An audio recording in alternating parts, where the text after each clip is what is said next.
Hey everybody, welcome back to another episode of Throwback Thursday, and today we're going back to 1995 and opening this hobby box of 1995 Topps. So before we get into this, we'll take a look at the design of the box. You can see it is Series 1. There are 396 cards in Series 1.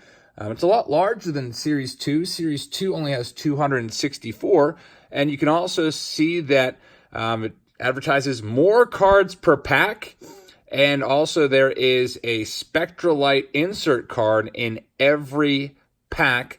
Those are the Cyber Stats cards, which we'll be taking a look at. One in every pack. There's 36 packs, as you see there, and they're calling them Power Packs. Topps was doing whatever it could to get people back into the hobby, as this is coming on the heels of the 1994 MLB Players Strike, which had a big effect on the hobby and baseball interest in general. In fact, Topps put out a press release in 1995 that this set had the lowest production run of any Topps set since 1966. So let's get this opened up and see what we have in here. Now, we do have some folks that are going to be receiving these cards. Jonathan H. is going to get all the cards from the top left, and we're going to start right there. So here we go. Let's take a look at these packs. I used to buy these a lot when I was a kid. By the way, also at the top, this is a hobby exclusive box, and you can see that there's 95 Stadium Club Baseball First Day issue cards also randomly inserted in this hobby exclusive box. So hopefully we find some of those. There's a look at the design of the packs. By the way, these used to cost about $1.29 to buy them retail. So there we go. The design for you. 15 cards per pack. It kind of brags about having 15 cards per pack on there, but that was pretty much the standard all throughout the 80s. In fact, 1987 Topps even had 17 cards per pack. So let's get these open. I'm hoping they're not going to stick together. Fingers crossed. All right, we start off with the MVP, Mo Vaughn. He actually was the MVP of the American League in 1995, so that's pretty awesome. And then this black border card, this is the insert card. It's the Cyber Stats card, one per pack. You can see how there is a quote-unquote Spectralite card or finish on that. Don Slott, Pirates catcher, and there's the back, Cyber Stats. Not exactly sure if those are projected stats or his actual stats. I'm not sure. As you know, the 1994 baseball season was cut short. They stopped playing, I think it was August 11th, and everything was wiped out. The playoffs were lost. The World Series was lost, and they didn't come back to play again until I think they struck an agreement in early April of 1995, and they came back in late April of 95. And we've had harmony in the game ever since, in terms of no work stoppages, at least. There's Jim Thome, Hall of Famer. By the way, here's the back of the cards. Kind of nice design there. Has kind of a nice Jumbotron-ish type looking portrait there. Has all of their stats, which I always loved that about Topps, how they showed all the stats. You can see Jim Thome just starting to break out in 1994 with 20 home runs. By the way, the Cleveland Indians, speaking of Jim Thome, were the World Series winners in 1995. There's Jay Buhner. They actually won 100 games in 95, despite only having a 144-game season. And 95 was kind of interesting because the two best teams in baseball squared off against each other in the World Series. The Cleveland Indians against the Atlanta Braves. And the Atlanta Braves ended up winning the whole thing. I don't know if I accidentally just said the Indians won it. I meant the Indians won the American League. There's Dustin Hermanson. Of course, the Indians haven't won a World Series since 1948. They came close a few years ago in 2016 against the Cubbies.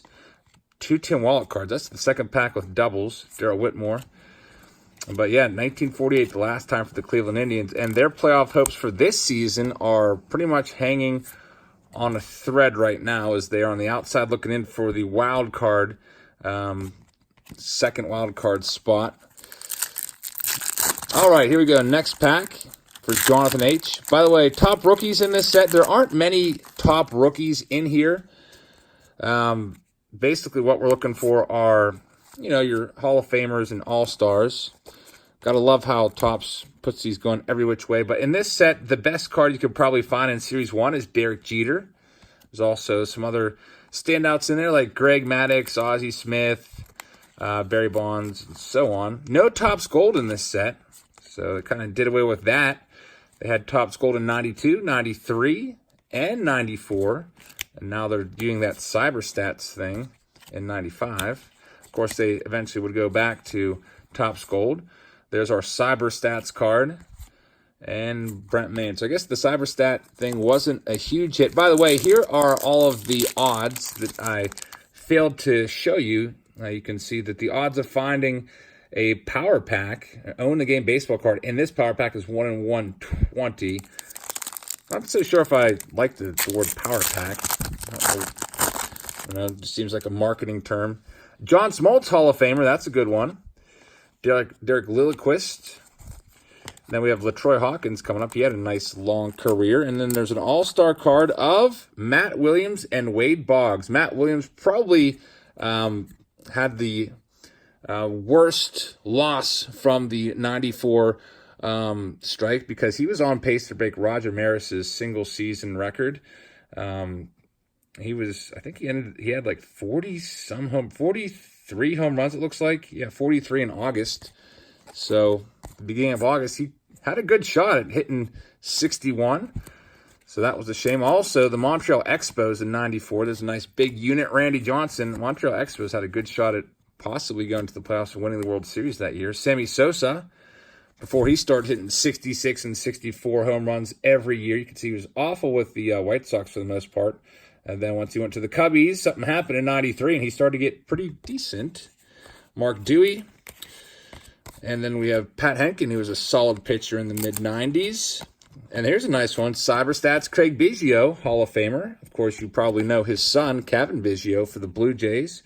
There's the back of the card. And so basically we can kind of deduce that the Cyber Stats are estimated stats or projected stats because there was not 161 games in 1994 because, as you know, the last almost 2 months were not played, and I guess I should have seen that down there. Stats above include computer simulated data for August 12th through the conclusion. So for all of the computer nerds out there that love computer simulations, you can see how your favorite players would have done if they would have had a full season. I'd be interested to see Matt Williams' card and see if they projected him out to break the 61 home run plateau. There's David Segui. He was a solid player. Nice batting average, many seasons. Another Craig Biggio regular card. Ishmael Valdez, Sid Bream, former Bucco and also hero for the Braves. Scored the winning run in the NLCS against the Buccos. Got around Mike LaVallier's tag. What else do we have here? Randy Knorr, Milt Kyler, Brett Wagner, rookie card, draft pick card. Not a whole lot of value to that one. James Baldwin, future star card. Hopefully we can find the Derek Jeter for you guys. Luis Gonzalez, and then there's Walt Weiss and Jeff Brantley, who's now an announcer for the Cincinnati Reds, and Chili Davis. As far as the design of these cards, I do like the design. I think the design's pretty nice. I like these cards back there. I would say out of all the 95 cards, I had the most of Topps. I don't know if I was all about the Cyber Stats back then or not. And this pack is, I definitely was not all about difficult packs to open. There that one goes. All right, we got Jeff Kent, who is still looking for the Hall of Fame nod. Most home runs by a second baseman. He gets no love from the voters. Maybe because he didn't give the voters much love as a player. Always made their job a little difficult. Kind of a surly guy. Doug Million, draft pick card. Never really had much success in the bigs. Pat Mahomes, his son, has had a lot of success in the NFL. You've probably heard of him. Alex Fernandez. It's a nice picture right there. Making a play right there on number 28, whoever that might be. Tom Pagnozzi, John Valentine. Kurt Miller, stat track card, star track card. Terrence Long from the Mets, also played on the A's for a while. And here's our Cyber Stats card. It's a John Smiley, who won 20 games with the Pirates in 1991. Also would have had a nice season in 94. And Randy Knorr. 3 more packs for Jonathan H. on this Throwback Thursday. Still looking for Derek Jeter and Barry Bonds.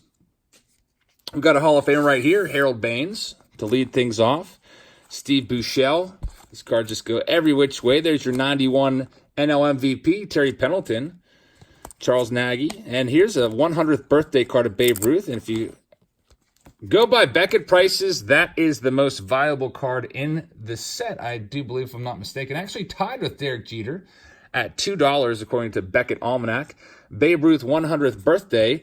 It's card number 3 in the set since Babe Ruth wore number 3, and it kind of commemorates his career. It also gives his career pitching record and batting record. People tend to forget about Babe Ruth as a pitcher, but he was a dominant pitcher. Look at that, 228 earned run average, 94 wins up against 48 losses before transitioning full-time to being a hitter. We got Frank Castillo, Curt Schilling with the Phillies, another guy that should probably be in the Hall of Fame, along with Jeff Kent, but not getting the love yet. There's Jose Mesa. You guys might remember Mesa time.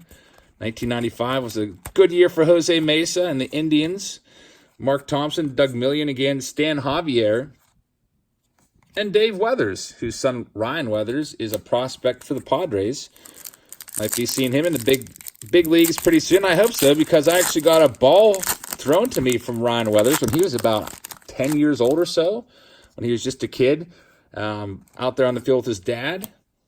Tossed me a ball after he was done using it. And there's the Derek Jeter. There we go. Future star Derek Jeter and Wade Boggs. So Derek Jeter, future star. Some people will see this card and mistakenly think it's his rookie card just because it says future star on it. But remember, his rookie card is the 93 Topps. It's the draft pick card, but this is still a nice one.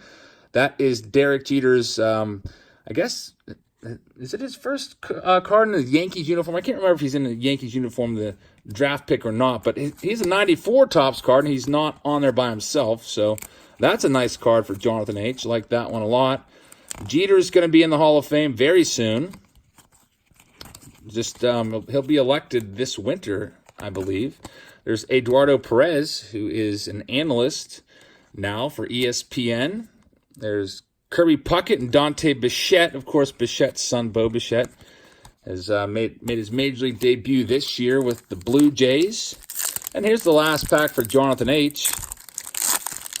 1995 Topps. We got Walt Weiss on the top. And kind of a cool-looking card there. Turning a double play, getting upended by Weiss. Following through, of course, that is no longer allowed. Not allowed to take out the middle infielders when they're turning double plays now. Got to get out of their way. Jeff D'Amico. Mistakenly always used to call him Jeff D'Amico as a kid.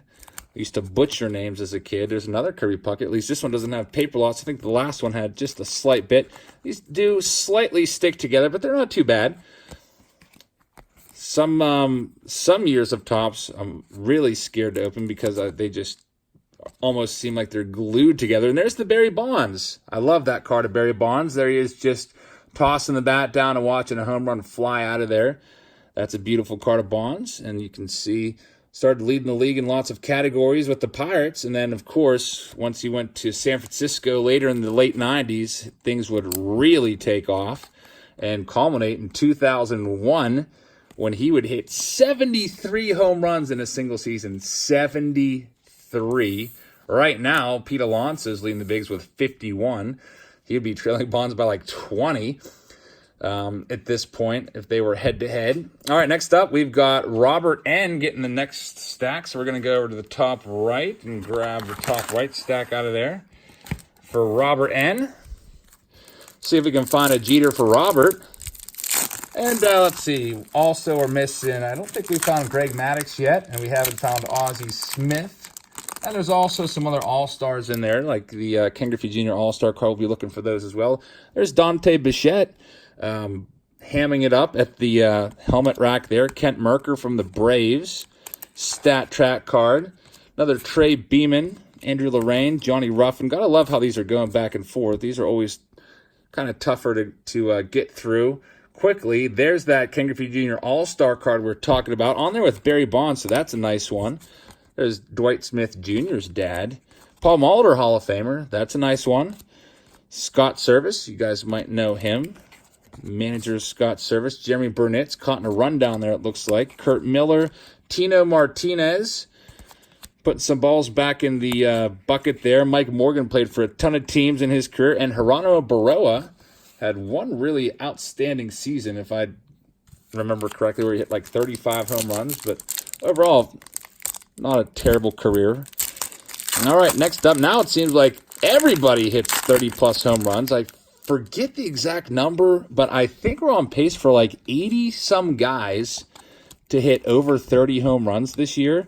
So it's not how it used to be. And Paul Konerko, almost forgot about the Paul Konerko, card number 139. That's pretty nice. Paul Konerko, of course, had a great career, as you know. This isn't considered his rookie card, but I do believe it's his first TOPPS card. Very, very nice. Paul Konerko would go on to hit over 400 home runs, if I'm not mistaken, between, I believe he played with the Reds, Dodgers, and mostly the White Sox. Scott Brocious, sorry about that, Tony Clark, and Frank Rodriguez, Mike Henneman, former closer for the Tigers, and Matt Smith, draft pick card, missed draft pick for the Royals. I don't even know if Matt Smith ever made the majors. All right, next pack, next power pack. We've got, let's see here, anyone of note. Mariano Duncan was all right. Gerald Williams was okay. Not superstars by any means. We got a prospect card coming up. 95 prospects. Let's see if any of these guys were any good. This is a pretty sorry card. None of these guys, I don't even know if any of these guys even made the major leagues. That's a big miss for TOPPS. Jeff Reboulet. Chris Gwynn, Roger Clemens, of course, 7 Cy Young Award winners. I think he's another guy that will someday be in the Hall of Fame, maybe take his place near Tim Raines on the wall there. Probably will take him a few more years to get in, but he has those PED suspicions all about him. Next up, we've got another Jim Thome. Jim Thome's a Hall of Famer, of course. Jacob Shoemate, another draft pick that never quite panned out. Shane Mack, you guys in Minnesota definitely remember him. And then we have Todd Hollandsworth. He was a Rookie of the Year. The Dodgers had a nice run of Rookies of the Year. It seems like almost every year somebody was winning the Rookie of the Year, from Todd Hollandsworth to Eric Karras to Hideo Nomo to Raul Mondesi. Early 90s was all about Dodgers rookies. Unfortunately, none of them really went on to be superstars. I mean, some of them had some nice careers, like Eric Karras had a nice career. Todd Hollandsworth had an okay career. Raul Mondesi, another nice career. Not superstar level, but very, very respectable. Andy Van Slyke, 1995 TOPPS. I think this was his last Pirates card, actually. After 95, he would go on to play with the Phillies and the Orioles, and he was out of baseball soon after. I think he played 1 year for each of those teams, and then that was it. Years of abuse in the outfield, from giving up his body, diving for balls. Kind of wore down good old Andy Van Slyke, my favorite player when I first got into the hobby. Another Jim Thome. So that's 3 Thomes. It's a Jim Thome box. And here's our CyberStats card following up the John Wasden. It's a Rondell White Spectralite CyberStats card for Robert N. We've got 4 packs left for the top right stack, and we've got Barry Bonds leading things off. Barry Bonds hasn't let off much of anything since his early days with the Buccos. When he first came up for the Pirates, he was a leadoff hitter, skinny, wiry guy. But one thing Barry Bonds always could do throughout his career is get on base.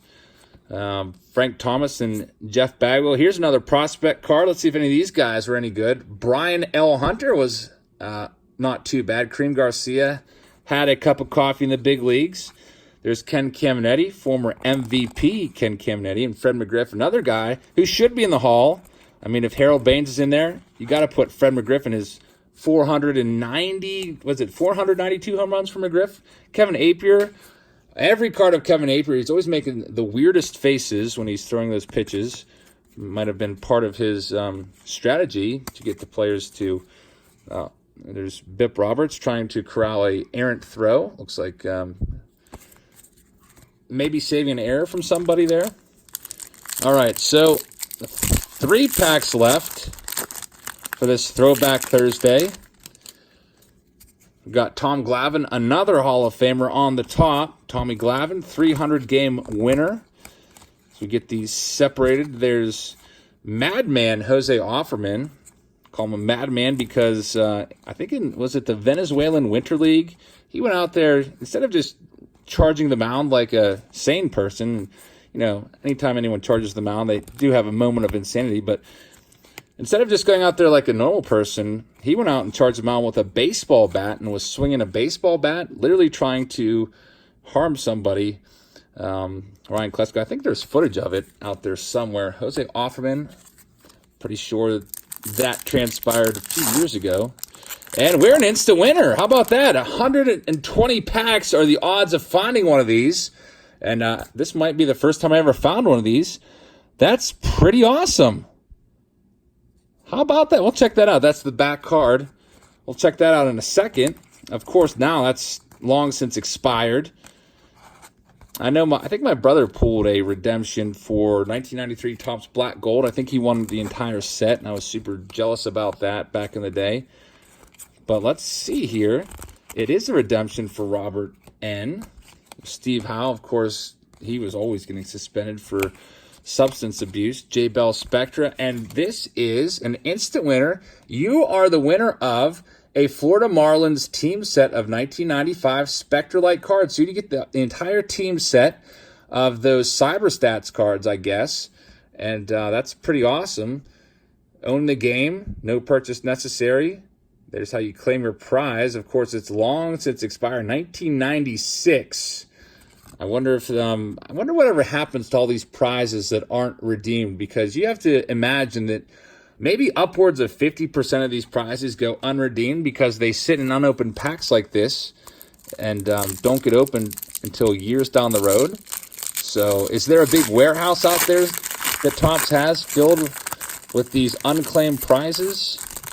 Do they just, I don't know, what do they do with them after 2 years? A lot of people say that Topps doesn't really honor expired redemptions. So there's Aaron Seeley. What happens to all those cards? Do they just send them home with employees as Christmas bonuses? I have no idea. All right, so we have got an all-star card coming up for Robert N. in his final pack. It's a Jimmy Key and Danny Jackson. And then Ramon Martinez, Howard Johnson. Always weird to see him in a Rockies uniform. Always think of Howard Johnson with the Mets, even though he did come up as a rookie with the Tigers. I just saw him most of my collecting career with the Mets. And that's Robert N. stack. Next up, we're going to the bottom left for Ryan. Grab that bottom left stack right there for you. See what we got for you out of this 1995 Topps Series 1 box. You can buy a box of these for, I don't know, I think they're like $30 or so. Somewhere around there. I think I got this one for $25 at a flea market. Well, actually an antique store that also is an indoor flea market a few months back. Anytime I get boxes like that, I always just toss them into a cupboard for safekeeping. And then at some point, I'm like, you know what? Let's open that for a Throwback Thursday. Tim Belcher, CyberStats, and Todd Worrell was a nice closer there for a good many years with the Cardinals, and he's in Dodgers uni there. All right, next pack for Ryan F. Bill Gullickson's on the back. Nails is on the top. That's Lenny Dykstra. His nickname was Nails. Tough, hard-nosed player. Always played with the large wad of tobacco in his mouth, which, by the way, kids, that's very dangerous. Don't chew tobacco if you want to keep your gums and teeth when you're in your 30s. Brad Klontz, I remember him. He had a crazy submarine-style delivery. He was a piece of the Braves in their late 90s playoff teams. The Braves pretty much seemed to win the division every year just about. Mike Piazza on there with Mike Stanley. Mike Piazza, of course, is a Hall of Famer. Kevin Gross, Frank Rodriguez again, Brooks Kieschnick, who's a hitter and also a great pitcher in college. In fact, I think he tried to resurrect his career as a pitcher later on as a 38-year-old. Edgar Martinez, that's a Cyber Stats card, and Edgar Martinez, by the way, is a Hall of Famer. So in 1994, he would have put up okay numbers, 21 home runs with 287 batting average. He would really start to take off in the mid to late 90s, though. 95, the Mariners had a very nice team. You might remember, who they have on that team? Jay Buhner, Ken Griffey Jr., Randy Johnson. They were pretty stacked. Edgar Martinez. Of course, they weren't able to get past the Indians. The Indians would go on to the World Series to face the Braves. There's Charlie Hayes. He actually would go on to catch the last out of the 96 World Series. His son's going to be in the big leagues at some point within the next 2 years, more than likely. Key Brian Hayes for the Buccos. Back-to-back Aaron Seeley cards. Another Todd Worrell. Ben Grieve, who's the number 2 overall pick in the 94 draft, if I'm not mistaken. He was a hot prospect back in the day. And, it says he was drafted number 2 overall. And just had some nice stats there in Southwest Oregon. And Ben Grieve would go on to have a decent career. Nothing major. Jeff Kent, Cyber Stats card. I remember collecting Ben Grieve cards thinking he was going to be the next, Ken Griffey Jr. or whatever, but not even close. Charlie Hayes on the back, just got finished talking about him. We'll get through these. Ron Karkovice, catcher for the White Sox. Bobby Jones. Here's another prospect card, and this is a bust of a prospect card again. Already seen that one. Max Suzuki. Some of you Mariners fans will remember him. Chuck Carr, speedy guy. Leadoff hitter for the Marlins. Of course, the Marlins would find success finally in 1997, a few years after this. Dave Winfield with the Indians. Matt Noakes, Brett Wagner again, Jeremy Burnitz, and there's the Charlie Hayes Spectra Light card. All right, next up for Ryan F. We got about 5 packs left for you. These packs do take a little bit longer to go through. Usually I try to get Throwback Thursdays done in 30 minutes or less, but this one's probably going to be about 40 minutes or so, just because the cards take a little bit longer to go through, just because they are going every which way, and some of them are sticking together.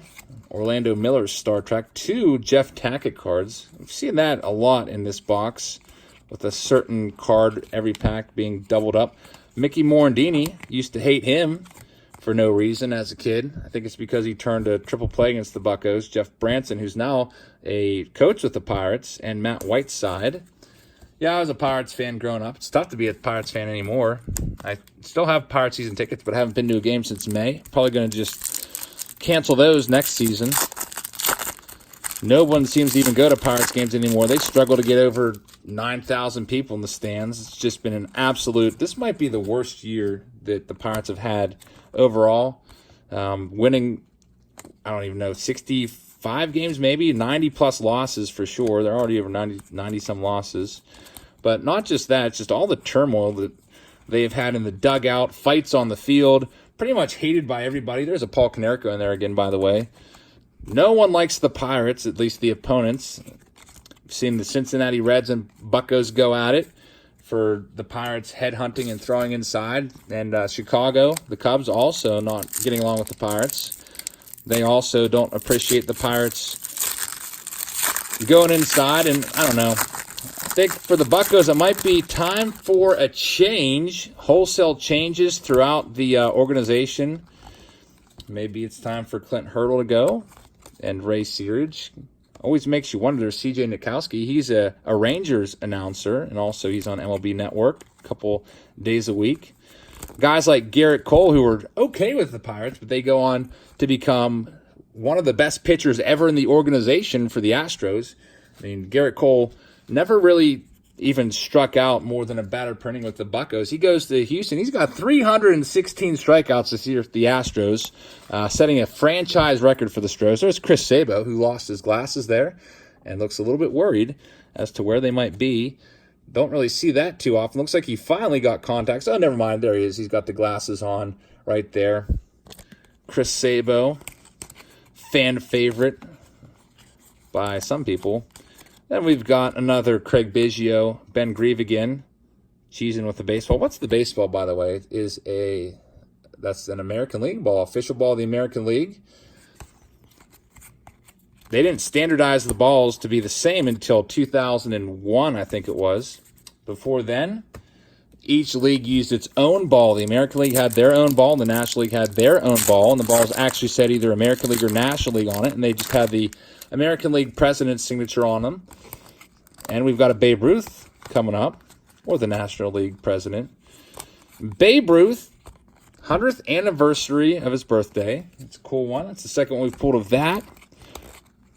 Brad Woodall, almost thought that was Brad Woolers, or Mark Woolers for a second when I saw the W, but no Mark Woolers. He was, everyone thought Mark Woolers was pretty much the stuff in 95, just because he could throw 95 miles an hour, 95 to 97. That was almost unheard of back then.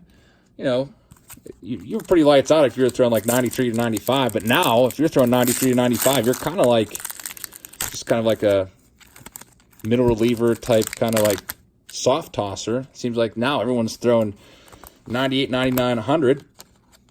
I wonder if in 20 more years, if that's going to continue, what is the limits that the human body can reach in terms of throwing a baseball? Are we going to be seeing guys throwing 110 in 20 years? I don't know. If we do, the strikeouts are just going to keep going up and up and up. Hey, there's Derek Jeter. So another Derek Jeter, a second Jeter. That one's for Ryan in his very last pack. How about that? But that's been kind of a criticism of the game of baseball.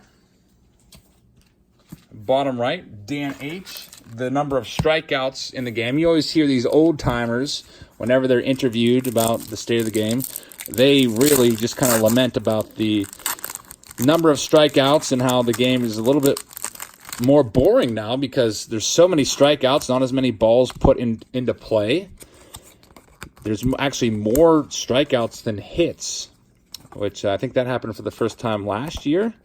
It's been kind of an alarming trend. More home runs than ever, as we mentioned, with 80-some guys hitting 30 or more home runs this year. LaTroy Hawkins, future star. Some old-timers think that just makes it a little boring. Takes a lot of the strategy out of the play, just sitting around waiting for someone to bop a home run. Also, the old-timers, some of them are really grumpy about analytics. They hate analytics with all the shifts and everything. Some of them go as far to say that that analytics have destroyed the game as they know it. I'm hoping it's just a phase. I think it's still the same game that we all grew up playing. It's still 60 feet, 6 inches. Still 90-foot bases, 60 feet, 6 inches to the mound. All right, let's see. We've got a prospect card on the back there. Jamie Moyer, who played up until age 49. Like, literally, I think he played until he was 49 years old. I was rooting for him to reach 50 years old, but he didn't quite make it. There's the Ozzie Smith. Ozzie Smith, that's worth about $1.25 according to Beckett. Of course, you usually can find Ozzie Smith cards in like a quarter bin at card shows.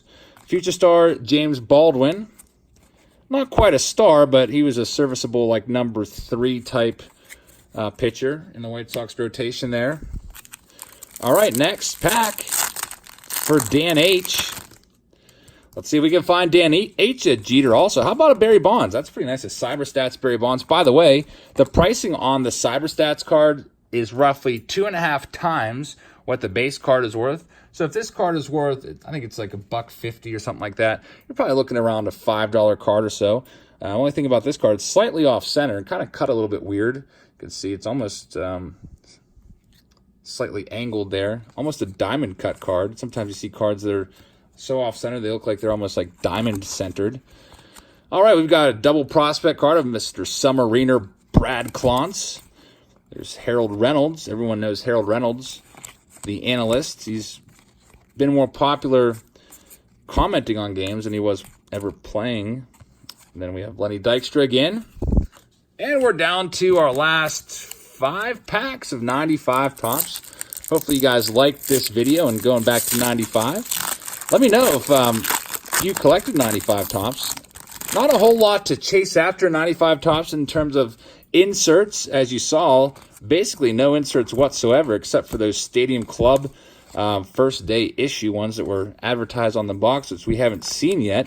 We did pull that redemption for a Spectralite team set for the Marlins, but basically it's just, hey, there we go. Speaking of inserts, we finally hit one. I didn't even think we'd find one of these. There it is, Topps Stadium Club first day insert card. That's pretty nice. It is a Jeff Tackett. We saw a few of his cards earlier.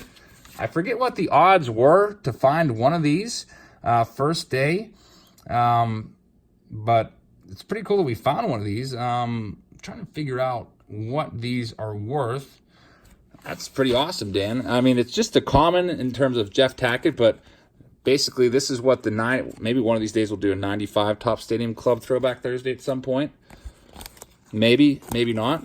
I'd like to open all of the different releases, but let's see if there's odds on that. It just says randomly packed. Is it, odds of receiving that? The own the game baseball card, 1 in 120. That's what we found for the redemption. It doesn't really tell us for the Stadium Club. So I guess maybe one per box. So looks like you got the box hit there, Dan. Jeff Tackett. Personally, I don't think there's probably a ton of value to that, but I tried to look over in my Beckett for odds and stuff since there wasn't really anything on the pack. So I can't really give you a good idea, but still pretty cool to find the box hit.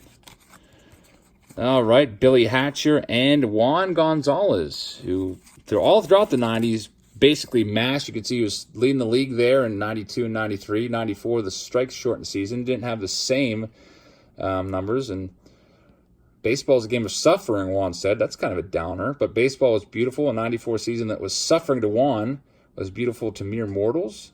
His stats projected 29 home runs, so again, they're projecting out. Oh, man, that just killed baseball for so many people. Especially if your team was in the playoff hunt, and then you invested all that time with that team from April through August, and then, even in spring training, probably the year prior, and then they just walked off the job.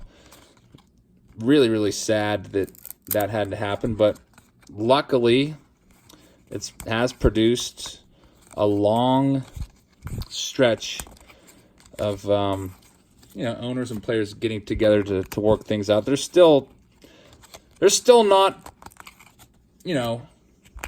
everything they agree on. The players and the owners disagree on stuff like service time, but hopefully we never see another strike again. There's another strike in baseball in 1981. You might remember that one. I don't remember that because I was 0 years old. I was only a couple months old when that happened, or maybe a year old. I can't remember the exact time they went out in 81. All right, we've got Chuck Carr. I think that strike was much more short. I think they only went out for a couple weeks. What else do we've got? John Wasden. Let's see if we find another one of those Stadium Club first day ones. Probably not, but still. Hey, we might as well look, right? And here's our last pack for Dan H. Let's see what we find. Thanks for watching, everybody. We have some live streams coming up this week. Tomorrow is Fan Mail Friday. We're also going to be concluding the 95 Chrome. The 2019 Chrome. There's a few more rounds that we'll go through starting at 9:30. So I'll open packages up until 9:30. Then we'll start opening some more Chrome. And then we have Topps Heritage Minors on Sunday night, and I'll put all the links in the description if you'd like to buy a team or two. I'm thinking we'll start 7 p.m. Sunday night on that one. There's another Chris Sabo. I think maybe Chris Sabo is waiting for people to come over and ask for his autograph. He looks really sad there. Must not be getting too many takers. Chris Sabo, of course, he still signs. He was signing at a toy store a couple months ago out in Ohio. I think it was actually called like Jabs Toys or something like that. Heard about it somewhere. A subscriber let me know. Of course, didn't have a chance to go out there and see good old Sabes, but would have been cool. And that's it for 1995 Topps. Hope you guys enjoyed this episode of Throwback Thursday. Make sure you hit the thumbs up button and subscribe if you're new here. I'd really appreciate that. We do these every week. We open old stuff and basically relive some of the cards we opened in our childhood. So thanks for watching, everybody. I hope you have a great rest of your day. And I'll see you this weekend in that live stream. Good night, everybody.